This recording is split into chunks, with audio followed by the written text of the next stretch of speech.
go again? Oh, no, not again. You've seen it before, haven't you? Dom, how long have we been doing? Once more unto the bridge, dear friends. Again and again and again until we're both dead.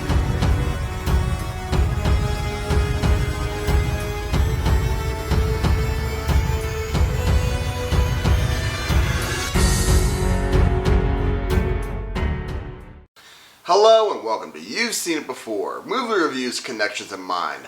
West Side Story 2021 is the second film adaptation of the Broadway play, and this time around is directed by Steven Spielberg and stars, among other people, Ansel Elgort as Tony, Rachel Zegler as Maria, Rita Moreno returning from the 1961 film as a new character, Valentina, a whole host of others, and this film once again follows the story of the West Side Story, in that this is basically a New York retelling of Romeo and Juliet, where there are two rival gangs in the on the west side of New York during the mid to late 50s. One's the Jets, one's the Sharks, and they're both the children of immigrant parents, and they are being forced out of their neighborhoods due to gentrification, and obviously tensions are running high for a whole host of reasons. These gangs don't get along. However, once Tony and Maria meet each other, that brings it to a feud, and it becomes a love that might not have been meant to be.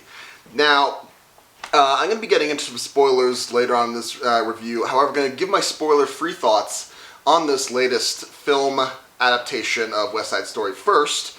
But this, just so to warn you, it's going to be a long one with spoiler things. So my spoiler-free thoughts are going to come first. However, I'm going to do a full spoiler analysis on this film coming up, because I do really want to talk about this as a film. I got to be honest here. This is one where normally when I do my reviews, I try to avoid any social media posts about a movie or any other reviews from other people about a movie, because I want to come to this with my own opinion, as pure as I possibly can. And I still think I've done that. However, this is one where, after watching it, I really wanted to hear what other people are having to say about this, and what they thought worked and didn't work, because a lot of this is, what am I missing here? Because, yeah, this is, okay, first of all, I definitely recommend people see this, because I want more people to talk about this film, because it is still a masterclass in filmmaking. Steven Spielberg does an exceptional job with directing this movie. Some of cinematography is excellent, the choreography is amazing, the music is stellar, just like in the 1961 film.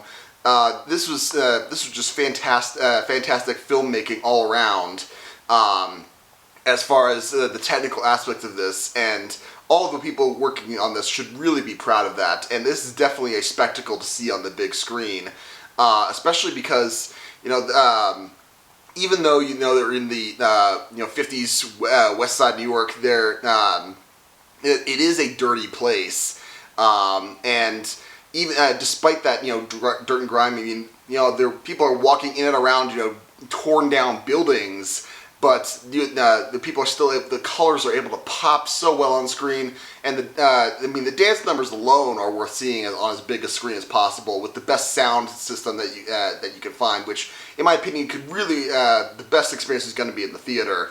And really, while yes, I agree, I admit that, while even though the original 61 movie is a classic for all sorts of reasons, it definitely deserves all of its 10 Oscars, including Best Picture.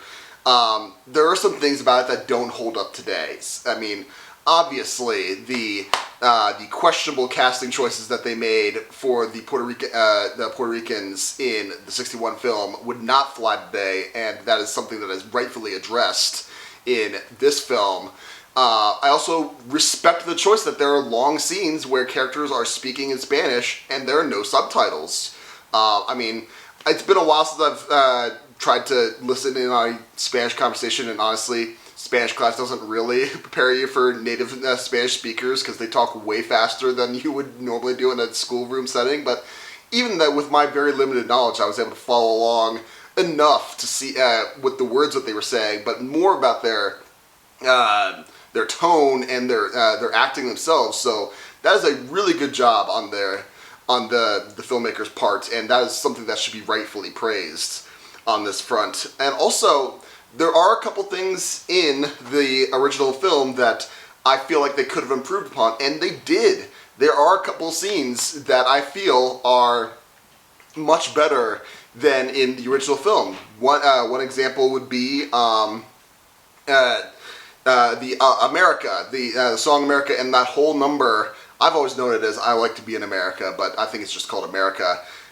In the original film, you see it, and they're all singing and dancing on a rooftop, and it's nice. It's good.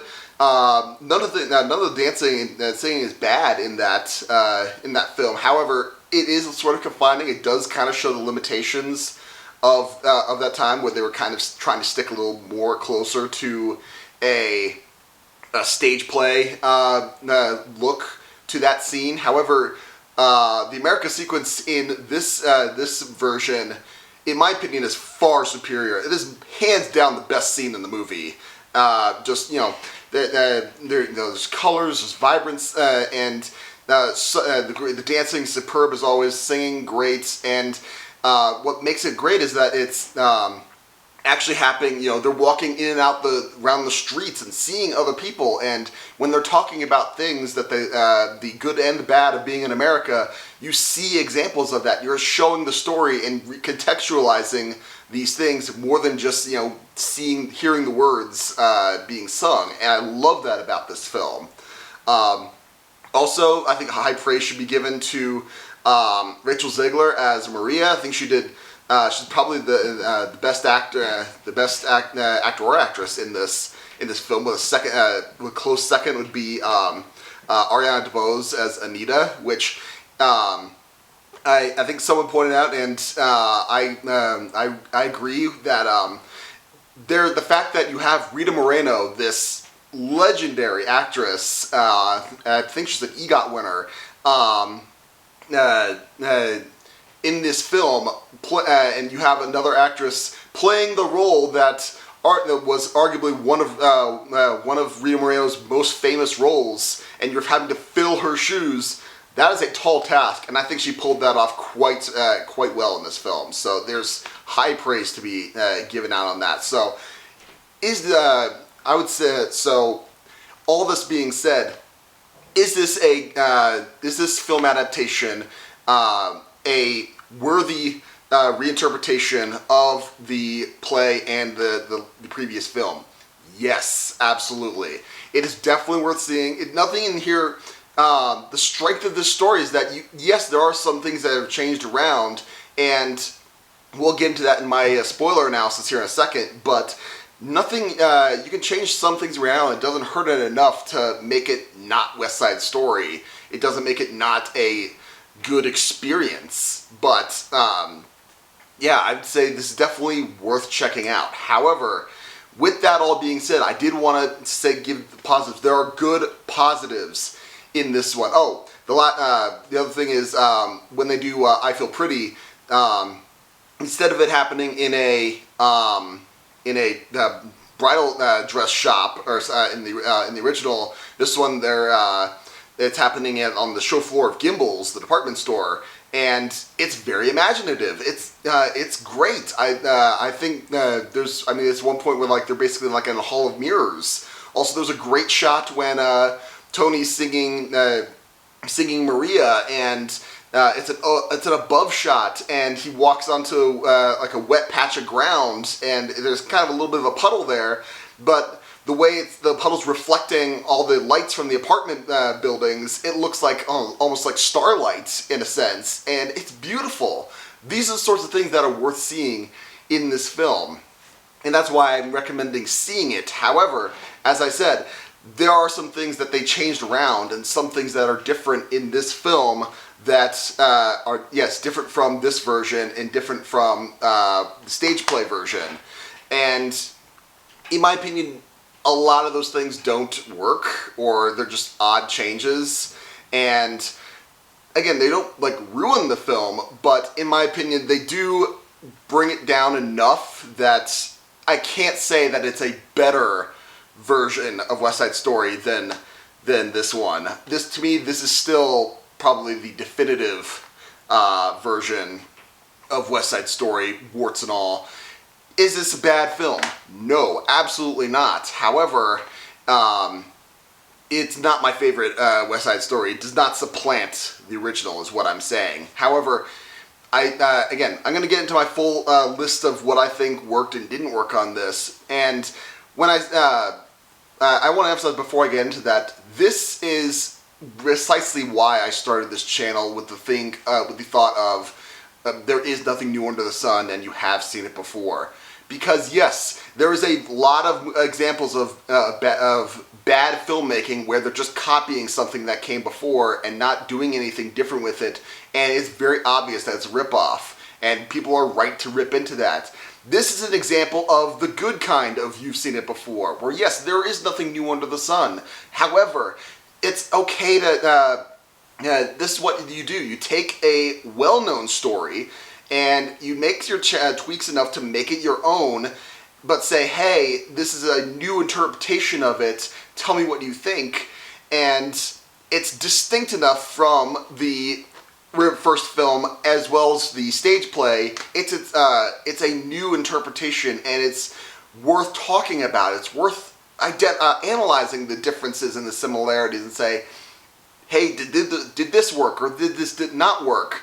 What was your favorite part? This is why I want more people to see it, because I want more people to talk about this movie with in depth. So, all that being said, if I was going to give this version of West Side Story a letter grade, I would say this is a solid A-. Like I said, I'm going to go into a whole bunch of analysis here, but definitely go check out this film. It might not be the best movie of the year, at least in my opinion.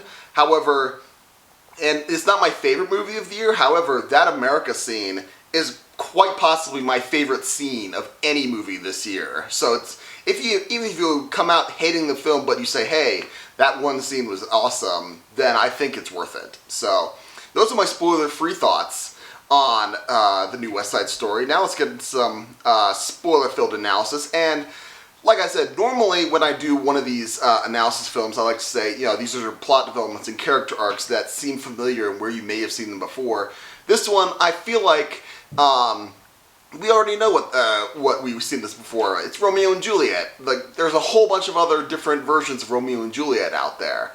I feel like, again, it might not be entirely fair to compare this only to the previous incarnations of West Side Story, both the film and the Broadway, the source material, the play. But I feel like there's a lot of people, myself included, that will be going into this film with that thought in mind. I hadn't rewatched this version of the film in probably 6 years, so I needed a refresher on it, and I was curious to see what they would be doing similar and what would they be doing different. And they do a lot of things similar and they do a lot of things different. Some of them worked and some of them didn't work.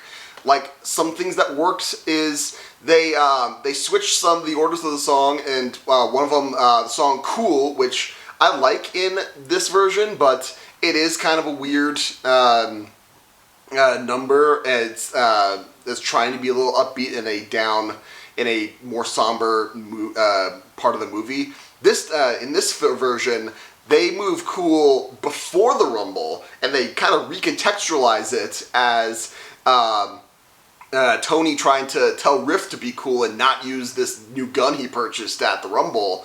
And that I love that. I think that's a very valid. I thought at first I was like, wait, they're doing Cool here, but it won me over. It was one where it's like, I like that they're changing up what this means, but it's still keeping true to the melody, and like nothing in the words would suggest that it had to go where it did, and I think it worked great. I love that they did that, and well, I mean, it's I was wondering why there was, you know, sandbags blowing up underneath this rotting dock.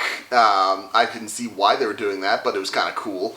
Yeah, I loved that part. Now, that being said, I think that was the last of it that actually did work. There's a lot of things, in my opinion, that I think don't work.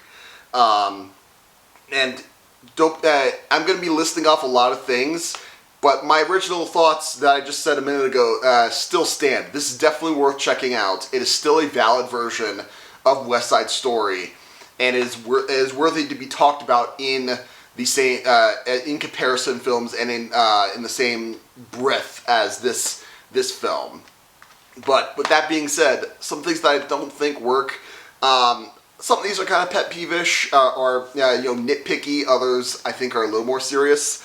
Like, for one, at the beginning of this movie, after we have the you know, run battle dance of the Jets and the Sharks, we have, you know, the lieutenant and Officer Krupke come up and break everyone up, and then the lieutenant just proceeds to just give a huge exposition dump on, like, what the context is of why these gangs hate each other, what's the historical context of what's going on in New York, and it's like, these were all things happening in this version, and I mean, yes, the first, the opening scene of this version is, you know, a long helicopter shot going from, I guess, Manhattan to the West Side, and you can see the differences there, and there are just other things that were going on, other lines of dialogue. It's more subtle. We know that that's what the stakes are, and the context is in that movie, and it's more subtle. This one, it felt like, you know, beating you over the head with, all right, here you go. Now, that might be because, you know, they're trying to appeal to people who don't know West Side Story at all and don't know the history behind it. But for me, that was a little bit of annoying. Also, I did say that, yes, this is kind of a gritty world and did things come polished. This is more of a complaint about modern HD camera work rather than like set design, because this is supposed to be a dirty thing. It doesn't always look dirty, in my opinion. Yes, in the beginning when, you know, they have like their paint cans and then they get paint all over each other and there's some blood and they have like paint gloves or like paint all over themselves. Yes, they're dirty then, but because everything's all in HD, it didn't look dirty to me. The one thing I liked about, you know, the film stock in the original is that the graininess added to the dirty look of these sets, and even the people at a certain point. So that's more of a nitpick against, you know, HD camera work in that sense. I don't think it came across quite as strongly as it could have. Also, and now this is something that, this might be personal preference, but I feel like there's a difference between breaking the fourth wall and breaking the illusion, especially in the context of a musical, in my opinion.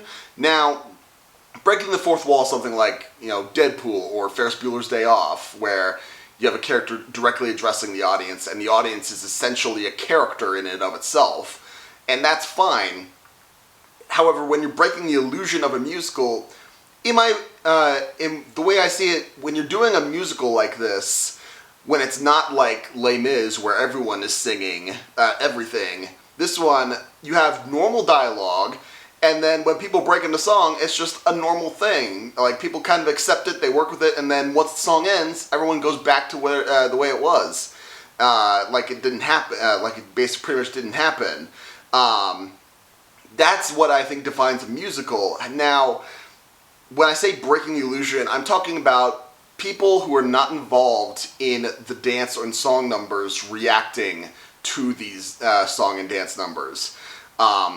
In the first sentence that we did this, it was kind of cute. It was when Tony's singing Maria, and he's walking through this alley, and we see this little girl just sitting by the windowsill, and he sees it and starts singing to her, and it's kind of a cute moment. And then when someone else comes up to the window, it's like a grumpy old lady comes out and goes like a look, and that was funny. That got an actual legit chuckle out of me. It's like, okay, that's a cute little moment.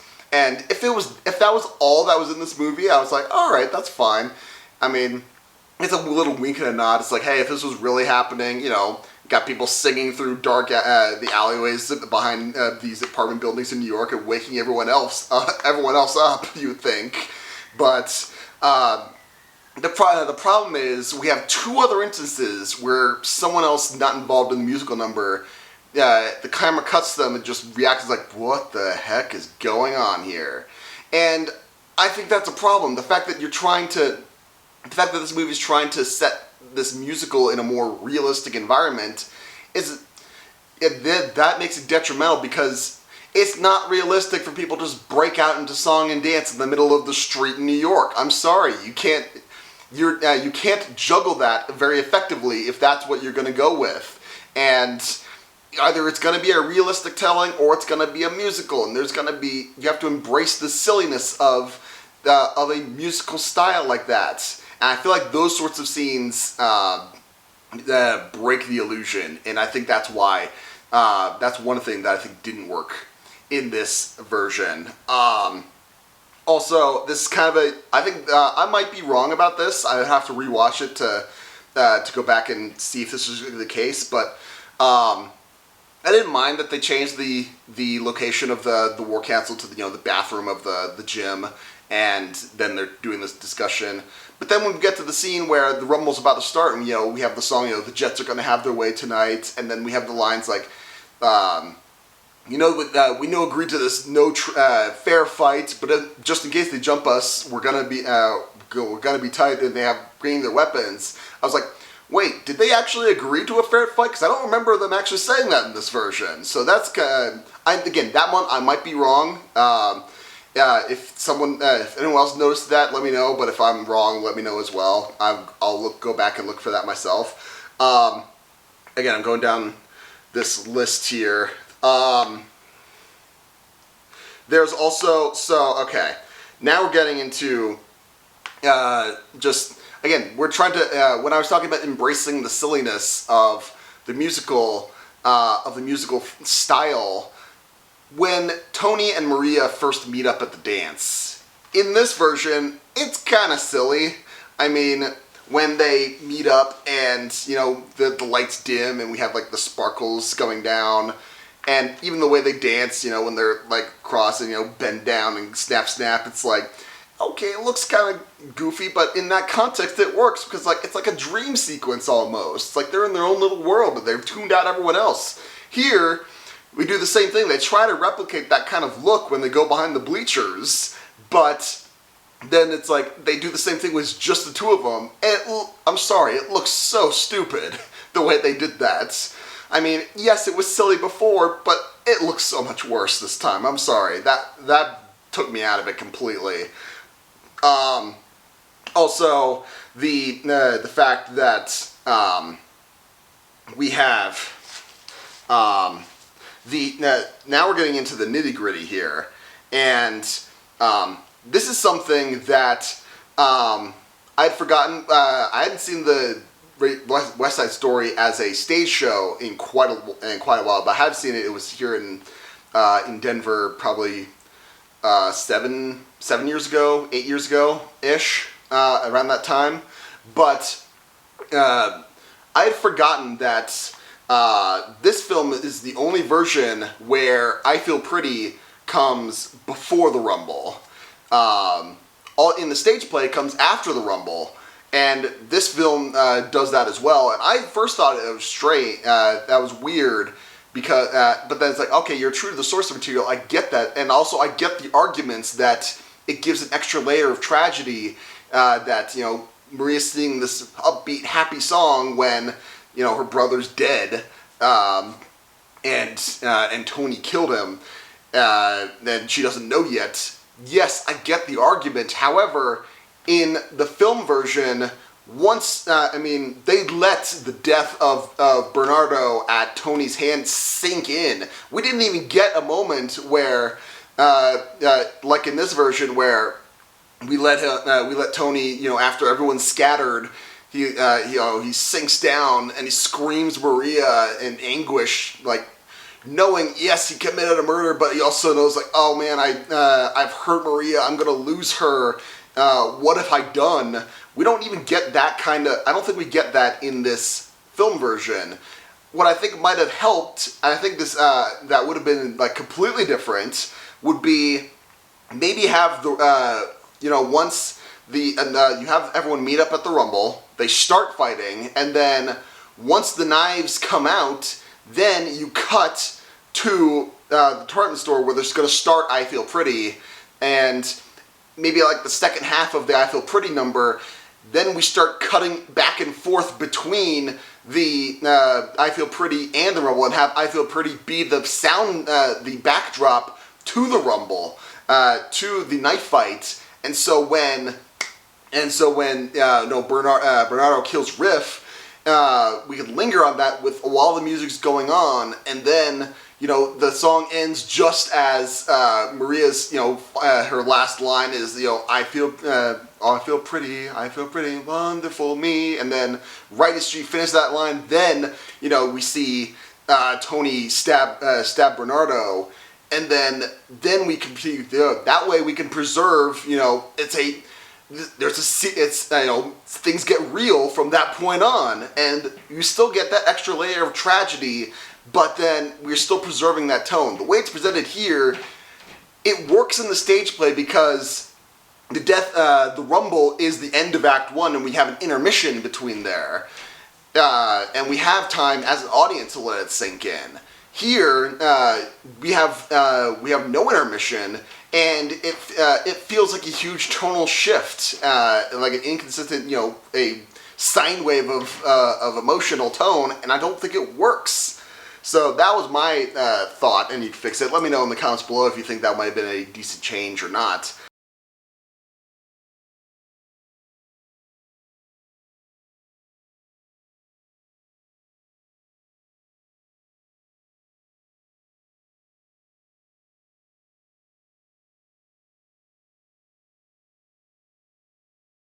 So there's a couple things left in this finale that I think, again, they're valid creative choices, but I think they work.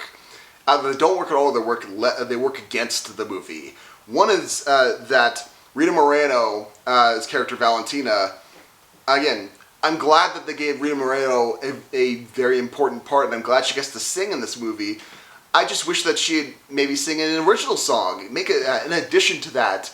The fact that they have her sing "There's a Place for Us" as sort of like a prayer to her late husband in the aftermath of the attempted rape of Anita, I feel like that robs the ending of some emotional punch. Because let me explain. When Tony is shot and Maria's holding him up off the ground, and he's dying in her arms. Again, let's talk about Ansel Elgort, because I didn't mention him at all until this point. He's a good dancer. He's a good singer. He's fine in the role of Tony. However, he has basically one facial expression throughout 95% of this movie. The one time that I think I saw him react, like contort his face into something like I actually can read your emotions in a scene, is when Valentina tells Tony that Maria's dead. That was genuine emotional, like, face acting there. Everything else, he has pretty much the same expression. That doesn't help when Tony's dying on the ground. But second all, again, compare what happens in this new version to the original film version. The reason why I think that Rita Moreno singing "There's a Place for Us" instead of Tony Maria robs us of some punch is because, again, compared to the original, Tony and Maria sing "There's a Place for Us," "Hold My Hand and We're Halfway There," in the aftermath of Tony coming back and saying, "I'm sorry, I killed Bernardo as an accident. I didn't mean to," and then, all right, it's a bonding moment at that point. And then when Tony's shot and Maria's holding him in her arms, and she sings, Hold my hand and we're halfway there. Hold my hand and I'll take you there. Somehow, someday, it's that extra layer of tragedy, because we see him, as he's dying, he's slowly letting go. And, that's, hope fading at that moment. That's an extra layer of tragedy that we're seeing in this scene. In the new one, however, they didn't, Tony and Maria didn't sing that song together in this version. So the only song that she has to sing while Tony's dying in Maria's arms is a little snippet of Tonight. And while that's fine, it's losing that extra layer of tragedy, in my opinion, and I think the film is less off for it. Also, I think it doesn't help that this ending, it feels like it's on 1.5 speed, because the rest of the movie, the new movie is about as long as this one at about 2.5 hours. However, this one has an overture and an intermission. So you actually have less. This is actually technically shorter than the new version, and it feels it, especially at the end. Until you get to the ending, where it feels like, oh, we're running out of time. We've got to wrap this up, and we don't let the death of Tony sink in as much as we should have. We don't like when Maria gets the gun from Chino and makes her speech like, "Do I have enough bullets for you and all of you, and one left for me?" And then when Jets and Sharks team up to carry Tony's body away, it doesn't feel like there's enough time for that to sink in. And again, it could be down to personal taste, but I feel like that is a change that is lesser in this in the new version than in the original. So I know that I went on quite a long rant on why I think things don't work about it, but as I said before, these are things that the new West Side Story is still a valid interpretation of the story. And despite all the changes, it is very much distinct from the stage play version, from the first movie version. And all of them are valid, and it's worth talking about it because at its core, West Side Story is still a great story, and it is worth telling over and over again. So that was my very long-winded video about West Side Story. What did you think of West Side Story? Did you like it? Did you not like it? What about my analysis? Do you agree and disagree? Did I miss anything? Let me know in the comments down below. I'll be looking for them because, like I said, I hope more people get to see this and compare it to the original and to the stage play version so we can all talk about it together and analyze these things. So, thank you so much for watching and sticking around all this time. I appreciate whatever audience I can get. Be sure to look for my next movie review, which will be for Spider-Man No Way Home, which comes out the 17th of December, I believe, as well as I'm going to be doing continuing my review and reaction series to each and every episode of Season 4 of Star Trek Discovery. Be sure to look for those, and if you liked this video or any other video on my channel, please give me a like, share, and especially a subscribe. I'd very much appreciate it. Thank you so much for watching, but just remember, there is nothing new under the sun. And yes, you have seen it before.